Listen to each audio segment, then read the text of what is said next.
get quite animated when I cast sometimes, as you may well know. I think we're ready. I think we're ready. The crowd's ready. The players are ready. Without further ado, let's get it on. You are live, my friends, in Factional Showdown Episode 3. Your Soviet player locking straight into one of the commanders that was not banned by his enemy. God Motor Coordination Tactics. He was using this a lot during the Warpaint Championship days, and it's a very good commander. So what is the Factional Showdown if you're one of the YouTube guys watching this? It's a cage match today between the Soviet player and the Wehrmacht player in the north. It's a mini-tournament where you can only play as the faction you decide to play as. We have VonIvan, who is an absolute tournament veteran. He's been playing in all the biggest tournaments over the past 2 years especially. He started mostly in OCF, he got a bit of fame, but he's always been a big streamer in Company of Heroes. His northern opponent, with a very trendy MG first build, trendy as in it's what everybody pretty much does, he is playing his first competitive RTS in 2017. He's gotten very good at it. He's very high on the ladders, and for multiple factions, that is. And this is his very first tournament. So, hashtag Tawny Virginity loss. There you go. For Isildur, your northern Wehrmacht player today. The map is Crossroads 1.1. What has changed from this modded version of the map to the auto match version, you may ask? Why is it 1.1? The victory points are closer to the centre, and there's no negative cover on the base exits here and here, which makes it a little bit more competitive. And it's going to make today a more interesting affair if you're looking for something that isn't just usual auto match situation. Is this a tournament that is in a mod? No, it's not. It's a live patch. However, each player has gotten 3 commander bans. Now, let me just see if I can get that up for you now. The commander bans for VonIvan are Mobile Defense, Elite Troops, and Lightning War. For Isildur, they were Lend-Lease, Counterattack, and Defensive Tactics, so he really hated Dushkas. VonIvan mentioned this on his stream, so VonIvan has gone for a non-Dushka-based strategy because he doesn't have it available to him. And, of course, his strategy is going to heavily utilise penals. Got a first skirmish here. Got the worker unit, the combat engineer with its Mosin Nagant rifles versus the Kar 98s of the much better at fighting grenadiers. It's all standard affair stuff. Going to reach into the garrison and take that garrison. Big hi to Ishtari in chat. He's one of the people that has made this happen. If you look below my cursor, it is a Patreon funded mini tournaments today, and he's one of the benefactors of said tournament, so big thanks to him. Also got Stormless in chat. He's my casting co-caster for the bigger tournaments we tend to do together. Been casting with him for 2+ years, if you know him. And I'm sure that everybody in this community pretty much knows one another. We are a very tight-knit community. We've got a lot of love. Sometimes a bit of hatred gets flung around, but mostly we're here for Company of Heroes, and we love it. So seems like just skirmishes so far. Both players trying to feel one another out. I mean, you've got to think that VonIvan doesn't actually know how Isildur plays. I mean, he may have brushed up against him in auto match occasionally, but that doesn't compare to tournament play. It genuinely doesn't. Auto match is tournament play's bitch. Tournaments are so much different. This is the player's going to be playing that much harder. It may only be for $20 US today, but just trust me when I say the very idea of it being a competitive, organised activity brings out the best in players. This is not scrim. This is not laddering. This is war. Another skirmish finally opens up in the west. We do have a telemine laid down by Isildur in a really prominent area. Again, I'll say it, this guy's ranked up 1,000+ hours in 2017 alone. He has no life to this game in this year. It's his first competitive RTS, and he is looking to show exactly what he's made of. Possibly not realising, well, is this a cut-off? I'm not quite certain. We'll have to check that in a moment. Let's have a look. The sharpshooter has arrived. Not too sure. The sharpshooter has arrived. The sniper is out. Let's control group into one. Keep an eye on him. Another skirmish opens up. The SVT's pushing this grenadier away. A lot of damage done there. He's going to necessitate the bunker, and indeed he's got it. Healing is going to be up. Was a cut-off. I was right to think that. He's neutralised it, and he's now pushing further behind enemy lines. Is Isildur. So who was Isildur in Lord of the Rings? He was very much the king of the men when Sauron first loomed his ugly head. He was the guy that cut Sauron's ring off his finger, only to be found several millennia later by Smeagol. If you want to know, it's that montage you see in the very first Fellowship of the Rings film. That's Isildur, the guy with the broken sword. And in this case, he's the guy with the is now a field hospital. tournament virginity being lost in this game. Sniper has opened up for 2 kills so far. Got some enemy fire somewhere. There we go.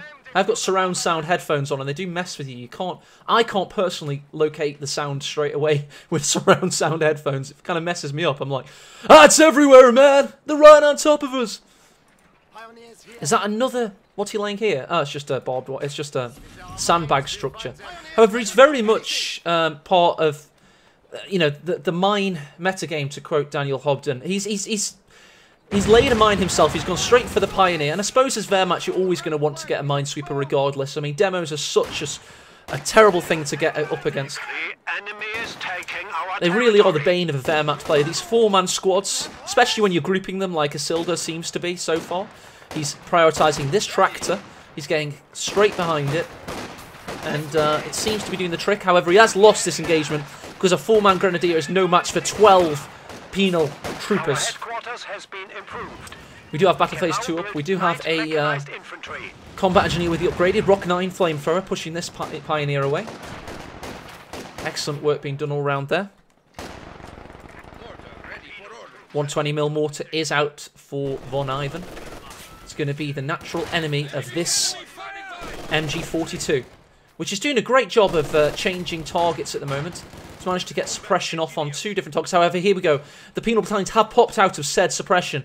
They are now mobile once more, but Isildur, with great game knowledge, sensed that and has backed away. He is soft-pedaled. He's resetting up. Let's just test this guy. How good is he?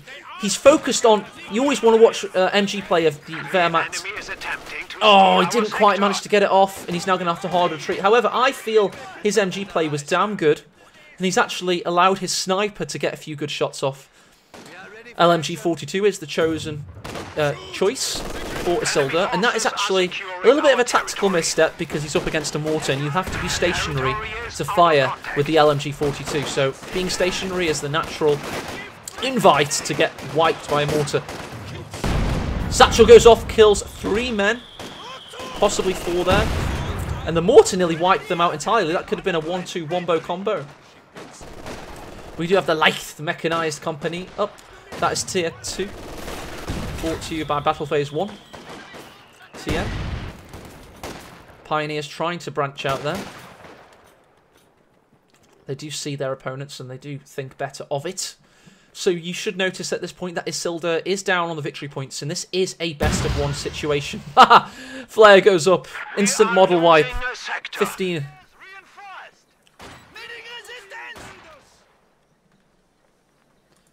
Got the 120mm in enemy territory almost. It's a little bit too far up. I mean, I say enemy territory. It was just too close to the central reserve there. Should really be a little bit further back. That thing does have monstrous range. Can see people in chat asking, is this best of 1? Yes, it is. The idea of Factional Showdown is the players know what they want to play as. Don't really need to get them cycling through the factions. But the final, this is the semi-final, the final will be best of 3. Penal battalions getting shot at once more. Sniper now on 8 kills, not doing too badly. Another flare goes off. These are really punishing from VonIvan. He's making really good use of his munitions.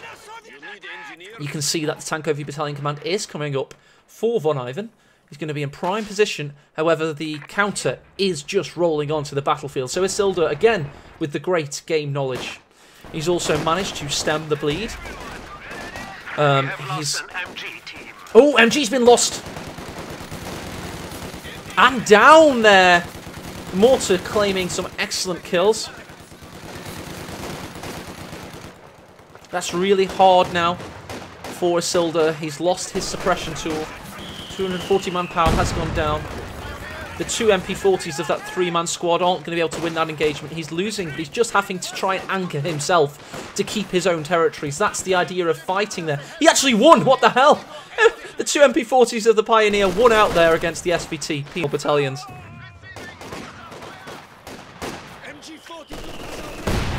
Good job he got out of there just in time, though. The mortar is now raining death. Interestingly, the mortar has no kills, so I'm led to believe that that was possibly a satchel that killed the MG there, which would indicate just why the weapon was destroyed. So that would make more sense. So there you go. It was a penal battalion off camera. Great thing about high-level KOTOR plays, action does happen in more than one area of the map at the same time. It is borderline impossible to capture everything at once, unless you have strategic zoomcast, but we can only hope that Relic could implement such a thing. Rifle nade goes in, and rifle nade kills a shrubbery!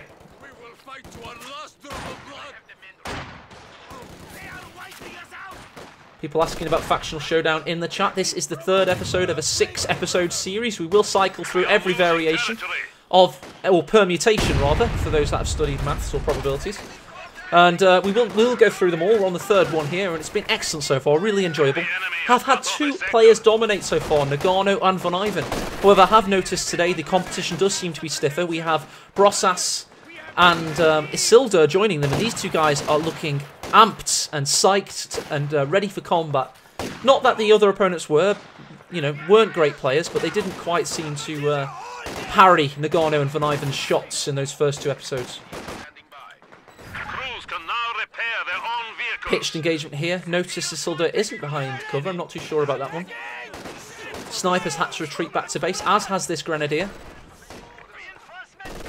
There we go. LMG now opens up against the negative cover penals. They drop 2 models. They're both dead. They don't care though. Stalin urges them forward for the motherland. LMG's just racking up veterancy, and this is always a big question mark over VonIvan's head as a top-level competitive player. It is preservation. Not just in terms of squad preservation, but individual model preservation also. Maybe our first demo coming here. We do indeed have it. This Minesweeper's got to get in there to protect his squads. Oh! Big shot from the 120mm. It's broken its duck. It's gotten its 2 kills, finally. Medium armor and rocket artillery is now available. VonIvan has gone for tier 4 build here. Interestingly, he's gone straight for tier 4, probably going for a T-34-76 spam, which is somewhat meta. Another demo there. Isildur really has to be careful. This could be an Aimstrong-esque exit to the game here. It was a Northern Wehrmacht game that Aimstrong lost that fateful GCS quarter-final against Loveness, for those that remember.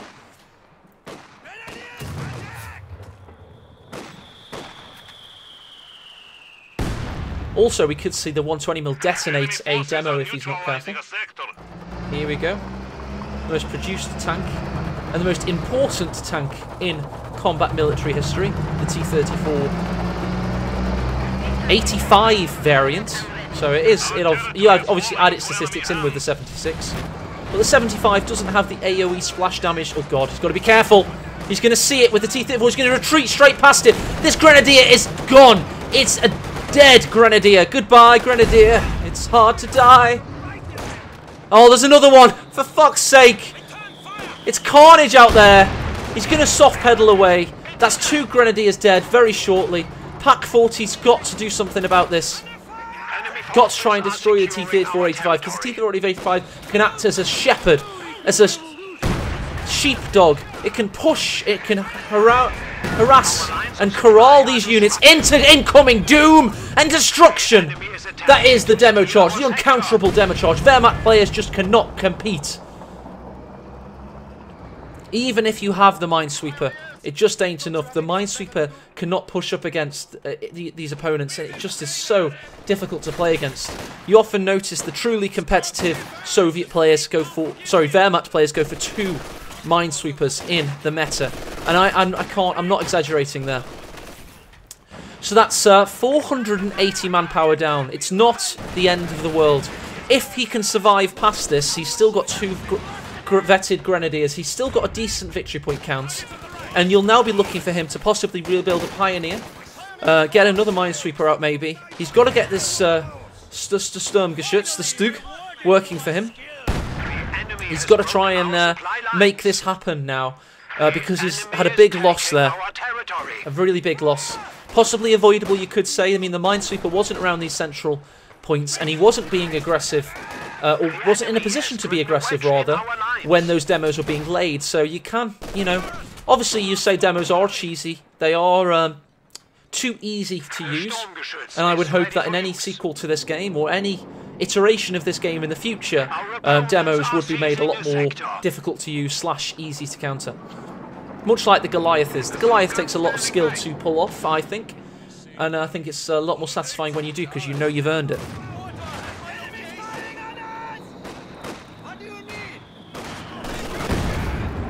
$120 nearly kills the sniper. He's got to keep this sniper alive. 22 kills. You've got to consider 22 kills is a lot. So that is a squad wipe in terms of overall manpower for Isildur. However, it's not a killing blow. It doesn't destroy veterancy. And it's not what he wants. He wants to see those big XP kickers go up. And he wants to get the squad wipes. The pintle mount on the Stug, that will help with some anti-infantry presence, I guess. However, we also have the Su-85 coming out, so that's going to keep the Stug at bay. He has the T-34-85, which is a great vehicle in itself and can easily go toe-to-toe with the Stug if it manages to flank. Also keep an eye on this Darrow, that's going to be equally as punishing. Check out Isildur's fuel count, it's really low. Even with the extra vehicle, VonIvan still has more than Isildur. Isildur, by the way, still hasn't chosen a follow-up. He has Mechanized possibly to go for, if he wanted to get a late-game Tiger. But to be honest, it's about surviving to get to that late game at the moment. He has had 2 easy squad wipes for his opponent, VonIvan.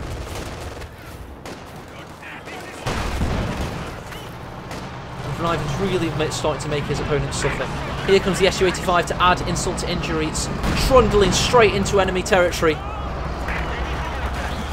got a full vision of his opponent thanks to these combat engineers. A really good line of sight there. Can't quite see the pack, but it doesn't matter at this point. He could easily retreat away and get repaired by both combat engineers should he need to. If by comparison, this Stug has already eaten a shot. Not really done much on the battlefield. Had a big satchel go in. So just to clarify, we are in a difficult situation for Isildur. He's lost 3 squads so far. The MG got destroyed by a penal satchel. And then, of course, we've had the 2 demo wipes. All for 27 kills on the sniper. So there is a little tiny bit of parity in terms of manpower, but not much. It is in VonIvan's hands, seemingly, so far. 280 victory points remaining for Isildur. He does have some in the bank, though. He can recover. And that's the big thing about Company Heroes 2. If you leave your opponent in the game, he will get back into it. The comeback mechanics inherent will allow him to do so.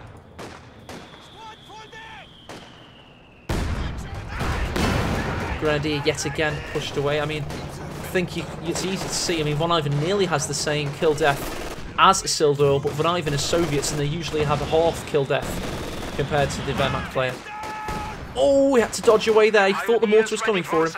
Wise decision. Was able to neutralise the victory point, but not much else. Second Pioneer squad has been built. That is Isildur doing exactly what he needs to do, and we want him to do if he is to survive. Stug, again, getting pushed around the battlefield. It really doesn't fancy this engagement. God, that 120mm. Throwing dust and debris into the air. Pyrotechnic show of force from the American versus the Brit. The American playing as the Soviets, the Brit playing as the Wehrmacht. Enemy forces are securing our territory. So is this a rude first welcoming into the tournament scene for Isildur? Has he been shown the brutality that is a top-level player playing in a true competitive state? You notice the Su-85 and the T-34-85 are now gunning for this Stug. This Stug doesn't know what's going to hit it. Mark target has been enabled. T-34-85 going in, main gun destroyed. It's not got a cat's hells and chance. And this cat's got a fear of fire and a deep dislike for Satan in this case, and it's been absolutely decimated. There you go. And the towel has been thrown in. And there you go.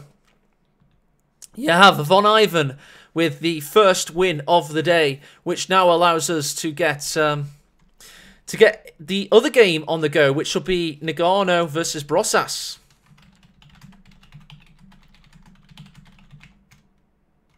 So I've told them to start. But let's just take a moment to do a little bit of an autopsy on what happened there. I mean, it was a highly kind of entertaining 19-minute skirmish.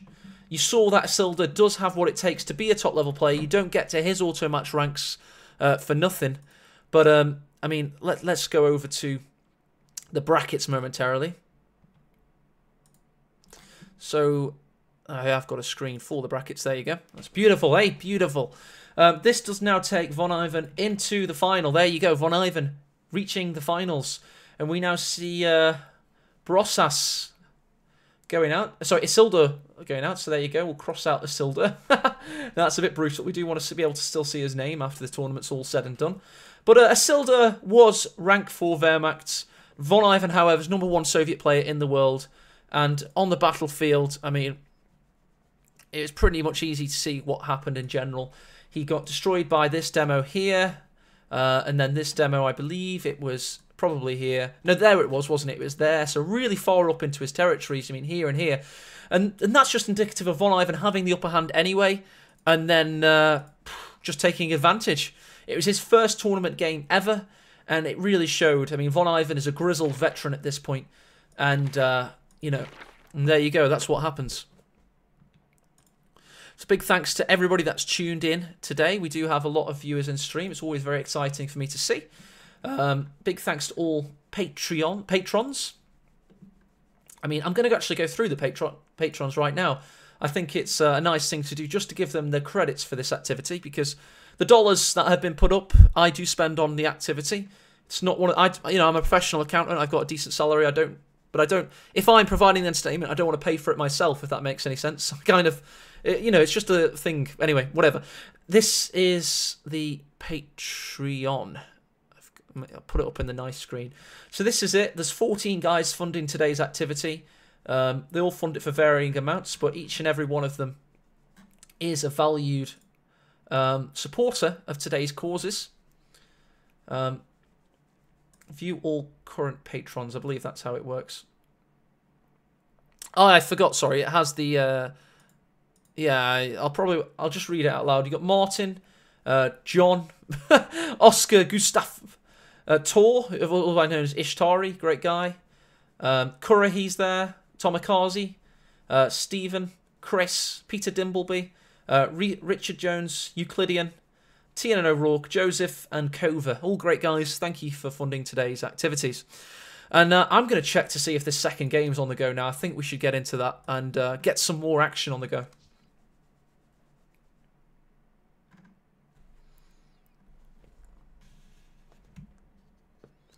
Vaza, as usual, is being very dramatic in chat. You know, don't feed the troll. Kof for the win says, did you receive my donation? I don't have those notifications on. Apologies, but I can check it out for you. Oh, by the way, everybody here, I know there's some people that are really interested in GCS and would have donated £20 for the faceplate and the emblem. I've worked my hardest to try and get those in the game, but I'm just waiting on Relic at the moment. I am told they will be able to get it in there finally. Oh, thank you for the $10, sir. I really appreciate it. I'll spend it on some beers. So next Factional Showdown, I'll have some beers. Thank you for that, mate. Appreciate it. Much appreciated. But as I say, thank you everybody for that. Oh god, how does Streamlabs work? Streamlabs is a thing I've heard. Hang on a second. Because I can show you my other... I've got some more alerts, so they're really funny. You're going to love them. Hang on a sec. I'll replay the other ones for you. Just let me double check on this game to make sure we're not missing anything. They might be asking me questions. Ooh, Noggano's going as commentator Noggano today. His old Co1 name. That's cool. Right, here you go. This is his message. Here comes the money. Here we go. Money talk. Here comes the money. Money, money, Dollar, dollar. Dollar, dollar. I'll make it bigger, actually. It is legendary. Absolutely legendary. I'm going to play it again. A pro It's so cool. commentator confirmed keep it up less than 3. Less than 3. It is cool as fuck. Yeah! Money talk. I spent way too long on these. Like, I don't even stream very often, but I just wanted my stream alerts to be the best. Because, you know, I'm a topper. And I did have one other one. I think somebody A may pro have commentator confirmed keep it up less than 3. subbed. Pro commentator confirmed. There you go. There was this one as well.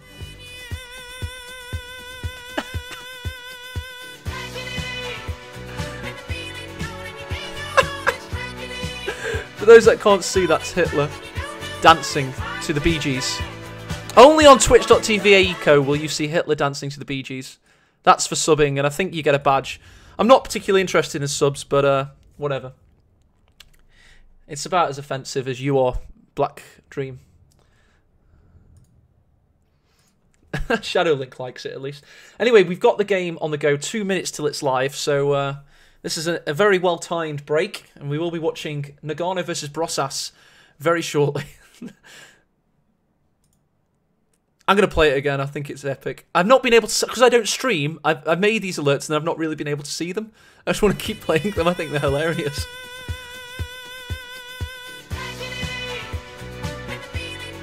Yeah! Sexy Hitler! I'm sure there's Twitch guidelines, however, I would argue the case that it is a parody. Anywho. Tourniquet. I like that, very funny. That's exactly what's happening.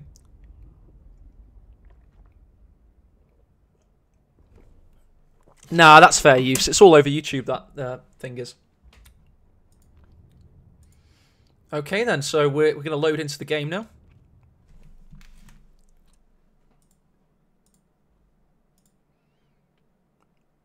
Let me just check.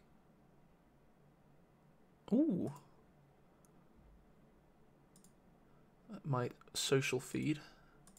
Interesting, very interesting. Anyway, so we have Brosas versus commentator Noggano. Let's check on their ranks before we load into this. And check on their bans as well, because it's a little bit harder to do. No, I'll do it on the cast, because I like the YouTube guys being able to see it, to be honest. We've got 50 seconds till live. Very exciting. I mean, what do I know about these two players? Noggano, he needs very little introduction. This guy is a legend. He's been playing Co 1 and Co 2 at a high level for years. Brosas, though, really has come to fame very much in the past year. It's mostly an auto match play. He hasn't had much experience of tournaments, to be honest. But his ranks are great. I mean, just check this shit out. He's number 2 USF, number 1 OKW, number 2 Soviet. So he's looking really strong and quite powerful. Kappa Pride. We have 6 seconds to live. Muchos hypos. And there we go. Just wait for the actual units to kick into action. That means they're fully live. There you go. And let me just compose myself and get ready for the full introduction, if you will. Hello there, and welcome to the second game of the day for the Factional Showdown Episode 3. This today is a cage match between Soviets, Brosas fighting as them from the south position, versus Wehrmacht, or Wehrmacht, if you want to say it in the correct pronunciation. Commentator Noggano, the legendary Noggano, fighting as them from the northern position of Crossroads version 1.1. Today is going to be an epic game. I just can feel it. We've had a very quick game, well, relatively quick, 19 minutes of Isildur versus VonIvan. But these two guys have battled against one and each other a lot more in auto match, so we'll know what to expect a little bit more. The bans today, that's right, there are bans, are as follows. Brosas decided to be trendy. He has not banned OP commanders. He was like, I don't need to ban OP commanders. Why should I? So he didn't. Very odd. He banned infantry, joint ops, defensive doctrine. Noggano's been sensible. He's banned Lend-Lease, guard motor, and partisan tactics. Very interesting decisions. So Noggano will be able to launch in with anything his heart desires. He's pretty much gone for his standard operational build, which is, of course, Lightning War, Elite Troops, And the guys you can always count on, Ostrupen. So there you go. It is an interesting one. Brosas confirmed easy win, says chat. I'm not so sure. Noggano is one of the most successful tournament players in Co history, so, you know, he does have that going for him. Brosas launching in with a Maxim strategy. When does he think this is? 2015? I'm not too sure this is going to work, but we'll wait and see. They do have a wide cone of arc of fire now, but their suppression is lacking. And I for a fact that the community balance guys just couldn't get the suppression right. It was so difficult to try and really figure out how to get the suppression to work for Maxims. And they are left in a vaguely weak state in general in the live patch. And they really do have to be played wisely. The one thing they do benefit from, though, is 6-man squads, which makes them rather difficult to kill. So for what they lack in instant suppression, they make up for it in durability. Let's check up on the overall map so far. Seems to be a normal north-south divided affair. If you think about it, I mean, Crossroads is symmetrical along 2 axes. So you could actually have a west-east divide. It's just that the players don't seem to go for that, for whatever reason. This just seems more natural to them, I guess. Maxim coming down heavily upon this Grenadier. Took 3 bursts. Did actually manage to suppress there. Notice he has gotten some bulletins here. They build 10% faster and can reload 10% faster, and 5% increased suppression. So possibly showing that that is the increased suppression there. He's gone for 3 of them. I do know for a fact that the bulletins in the live game are a little tiny bit bugged in that I think they give a little bit more suppression than one would indicate. And these are all things that I would welcome a mod to fix. However, in my opinion, I'd want to wait a few months before we see which mod is the one the community settles on. And I'd like the idea of banning commanders until we find that happy medium. And I'm more than happy to run tournaments on a mod in future. It's just for now on this series, just to add some stability and to make sure the players know what they're playing with, I thought it best to use the live version of the game. Fuck me, right?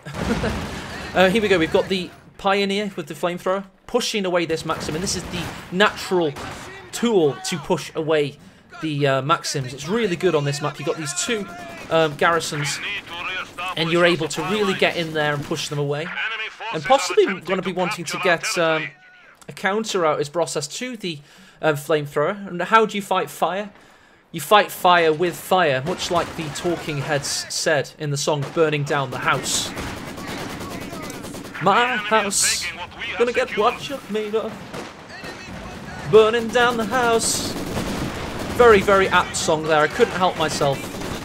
And Maxim set up in difficult territory here. However, the combat engineer jumps inside the garrison just in the nick of time to thwart this Grenadier. However, the second Maxim's now opened up, pushing away the Pioneer. Looks likely to be a win for Soviets, however, you can't be too sure. We do have the MG42 trying to open up fire. Grenadier manages to get within the garrison. What an interesting engagement here. He's got to focus fire this combat engineer to win overall, however. He's got the 3-man Grenadier opening up, however, he wasn't able to do it, and nearly lost his Grenadier because of it. What a frenzied and interesting engagement there. So much happened in such a small amount of time, and that is beautiful. It's really great to see that frenzied early game kind of situation. It's one of the things sorely lacking from Company of Heroes 2, in my opinion, versus Company of Heroes 1, is that there's been that kind of tense early game, frenetic kind of play where everything hangs on a razor's edge. And that there, I mean, I can't overstate how cool that was. You had like 3, 4, 5, 6 different things happen really quickly. Really quickly, and it could have gone so wrong so quickly. Bunker coming up there. Also got it double built, so probably going to be able to go straight for the medic station. You should notice that Noggano is an expert level player, and he has been able to capture fuel points for days. He's also been able to keep hold of his munitions here. And I've always thought that, you know, you want to be able to get as much munitions as you can for them. Ever since Company Heroes 2 came out, it always seemed to be a bit of a turn on its head for the overall Wehrmacht kind of tendencies, that you wanted to get fuel as fast as you can in Company Heroes 1. In Company Heroes 2 for Wehrmacht, it's always been about trying to get munitions, in my opinion. I mean, you can always get the Pack 40 to make up for a lack of fuel, but getting munitions is so much more important. It pays for the upgrades that make your grenadiers truly competitive. There we go, Noggano going for Elite Troops Doctrine. I mean, everybody should know that commander by now. I mean, stun grenades, hella useful. G43s, hella useful. Sturm Troopers, don't really talk about them. Panzer Smoke, great. And, of course, the Tiger Race. But, in all honesty, I think the Doctrine pays for itself with the grenades, the G43s, and the smoke, in all honesty. It's a great tactical commander. Oh, stun grenade goes in against this Maxim. Will he be able to wipe it? He's got loads of Car 98s firing. However, isn't able to do it thanks to the suppression. They were temporarily blocked by the commentary. They lost the MG. They are just able to get away, but now he's got to defend this sector. Fortunately for him, he's got this Maxim backing him up. What an interesting game this is. This is one for the ages. Who would have thought a 4 Maxim game could be so entertaining? He does have access to shock troops should he want to flank from this area. He may just do that. Honestly, he may. And this would allow him to take this garrison and stop these units flooding back onto the field of combat. Elsewhere, a Maxim opens up over here, keeping this Pioneer pinned down. Really does want to try and take that MG, in my opinion. Ooh, might be able to do it. He's going around this log pile. This Maxim's not able to get there. Second Maxim's following up. Shock troopers had to be called in. He's gone straight in, balls deep on counter-attack tactics. The KV-1 commander. However, he has, that's right, stolen a Maxim. Grand theft, larceny of 19th century equipment there. Shock troopers are on the field. These things were once the menace of Company of Heroes landscape. However, they have received various nerfs, notably having less PPSHs on the overall squad now. Rifle nade goes in! On the overall squad now, which has meant they're not as fierce as they once were. And also, I think their grenade profile isn't as good as it once was. They're still pretty good, though. Hear that pitter-patter of machine gun fire. Submachine gun fire. It's such a beautiful squad, though. Look at that. They actually have decent uniforms. They're all squatting, though. I don't know what that's about. Just nice to, you know, look at AE's incredible NVIDIA graphics card. I was gutted, though, when they announced the brand new graphics card as soon as I got mine. It happens every time. NVIDIA do it to me every time. I get their, you know, one of their best graphics cards, and they release their new line of amazing graphics cards. And Intel. I bought an i7 just as they said the i9 was coming out. Lord Toaster says they're Gopniks. Not sure what a Gopnik is, but apparently that's them. Our opponents are seizing a sector.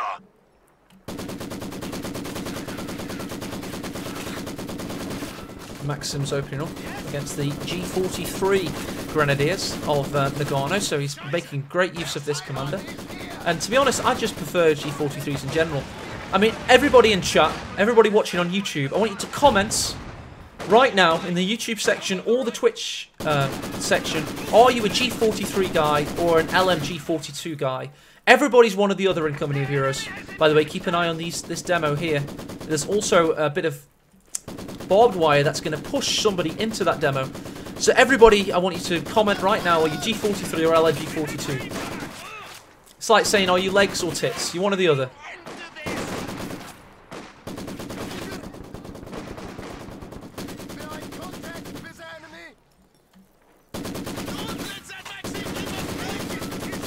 Pioneers take a good vantage point. However, you will notice these Pioneers are Flamer Pioneers. They are natural pickings for either the mine or the demo. Elsewhere, shock troopers dawn upon the G43s. G43s have excellent long range, however they're not great short range. Shock troopers again just pushing in. They are losing models though. Grenade goes in. Noggano with the great micro dodges so sublimely. Shock troopers continue pushing for Stalin, for the motherland. And they are able to vanquish 2 squads for 2 models lost. Stolen Maxim makes it to the garrison. Mine's about to go off. Not before he's able to destroy this Maxim, however. He goes in. He's no sit late. One more flicker for the flames and they would have been dead. Mine does not come to the rescue. And he is able to get inside the house. Got to be really careful in general. Those shock troops are doing some serious work. Oh god, rifle nade's gone against this Maxim. He's not able to destroy it. However, these cars, 98 Mausers, are not able to finish the job. Shock trooper grenade was delayed, possibly on a shift command there. wasn't able to do the work it needed to do. What a game we've got on our hands. 11 minutes in. This seems like one for the ages, in my opinion. And I should know I've cast probably 1,000 competitive Company Heroes games by now. And I've really got a good sense when you're in for a good game. And, you know, I have to because I like watch replays for YouTube and to make a cast. And sometimes I just switch them off. And because I feel like it's not a good game. I'm usually right. And in this case, trust me when I say you want to watch this one with your full attention. Both eyes open. Not having something up in your second window. Grab a beer and get on with this fantastic battle that we have in store. G43's capping up the east. They push straight for the fuel. Seems that Noggano's not too bothered about getting victory points right now. He's focusing on trying to tech up. And I think that's really interesting because he's managed to rush for the Panzer Wehr. And he's going to be able to even get more tanks out because he's getting more fuel. So, interesting with that. Possibly just denial of his opponents. This T-70 could destroy this stolen Maxim. Indeed it does. The MG42 rather has been vanquished. Panzer Wehr is ready for battle. This Maxim has now got on the G43 in its sights. However, the shock nade went in. Stun nade. Panzer IV is on the field. Going to make great work of this T-70. He's got to watch out for this central section. That could be a destroyed engine if he goes over the demo and it's ignited. Oh, here we go. Oh, demo didn't do too much. He's just gotten away with getting over that demo. T-70's getting the hell out of dodge. Gonna have to go all the way around the log pile. Oh, there you go. Long range Panzerfaust damages the engine on the T-70. What a crit. Now we've got the Panzer Mark IV. He's hunting. He's found the T-70. Big shot goes in. 45% health remaining on this T-70 as it trundles away. It's easy pickings for the Panzer. The enemy has destroyed one of our vehicles. Noggano reigning supreme on the fields of Crossroads.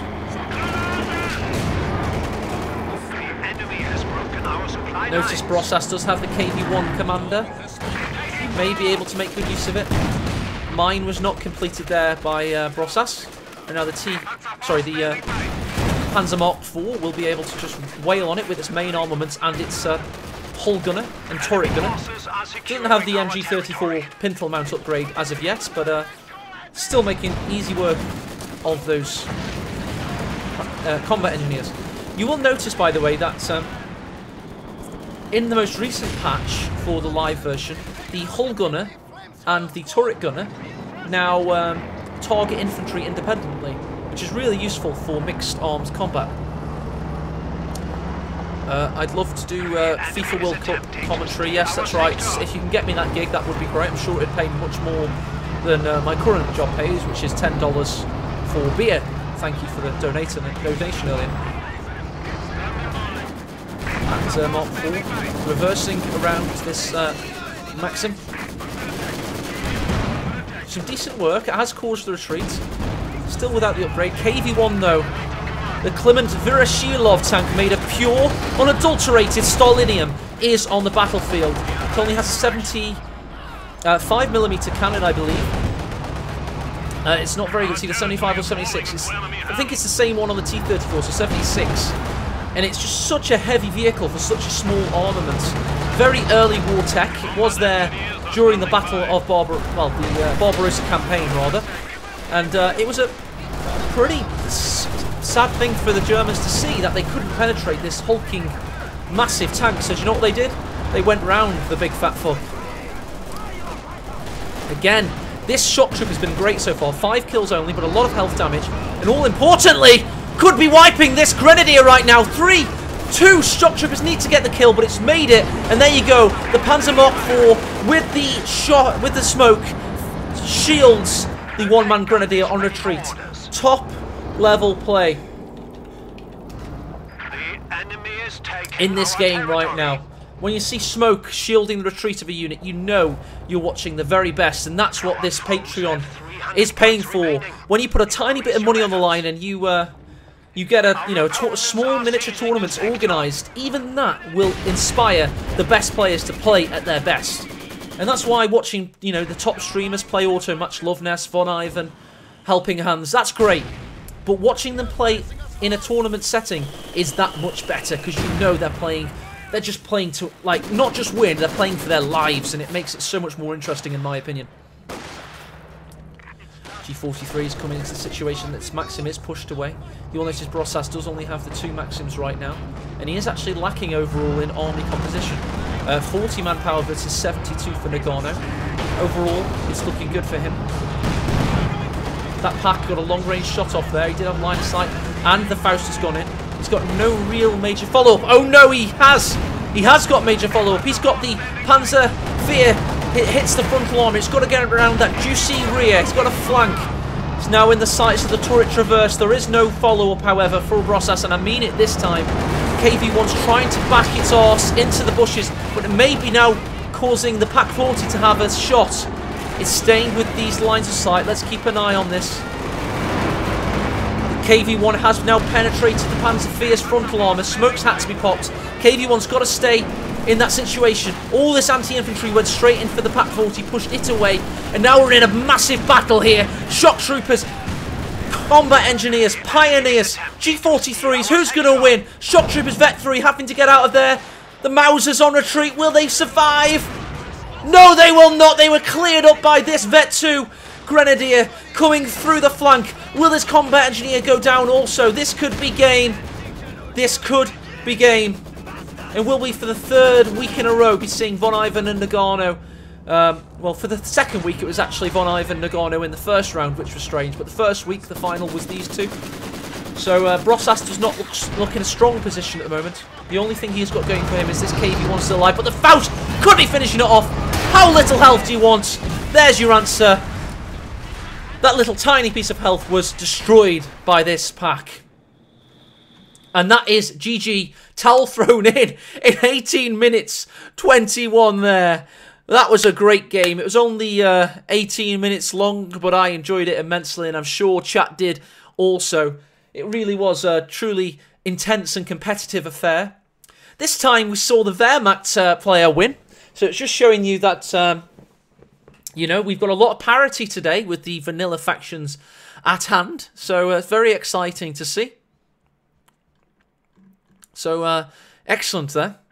We have had a few followers come in. I'm just going to pick the nicest name I saw. F. Mamasini Kocher. That's a good name. Let's play that guy's notification.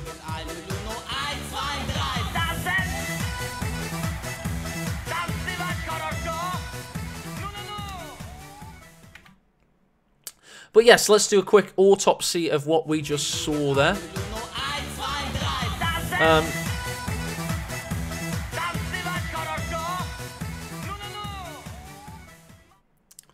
We will go over to the battle screen of impending failure and just digest what we saw, and then I'll notify these guys that they can start.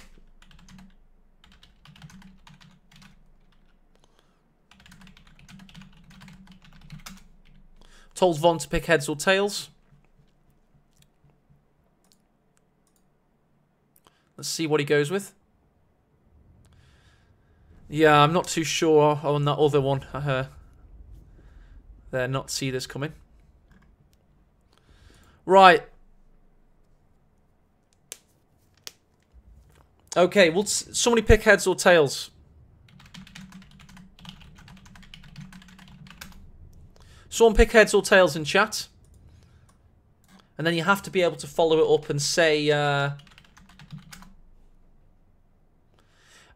because Noggano's really good at company heroes. That's why. Okay, so... Right, I'm going to refresh this screen in a second. It isn't tails, so I'm going to go over to it. Hang on. The first person to pick was Lussig. I wanted to be able to pick it myself, so I'm going to click flip again, and that's going to be the thing. So Lussing is the guy that gets to pick who gets faction choice, either Noggano or VonIvan, because they weren't fast enough for my taste. Right, so tails, so Dubweiser gets pick. Dubweiser, who's going first? Who gets faction pick, VonIvan or Noggano? So whoever's your favourite player, basically.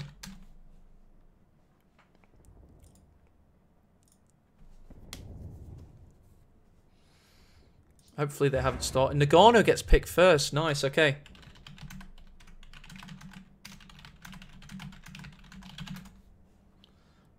Hopefully they haven't started. That would be a bit of a failure.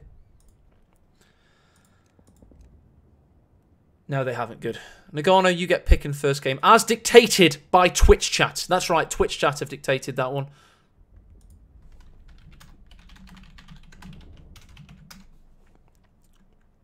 And to be honest, I'm kind of glad Brosas lost that game. And for one reason only. It's not because I don't like him. It's because he didn't pick realistic commanders. Just to... I mean, let's do the ceremonial the brackets screen. That's always fun to do. So that was Noggano winning. He was actually red. I don't know why I'd put him as the wrong colour. My bad. So Noggano won there. And Brosas is out. So there you go. VonIvan versus Noggano for the second time. Third week running though, because...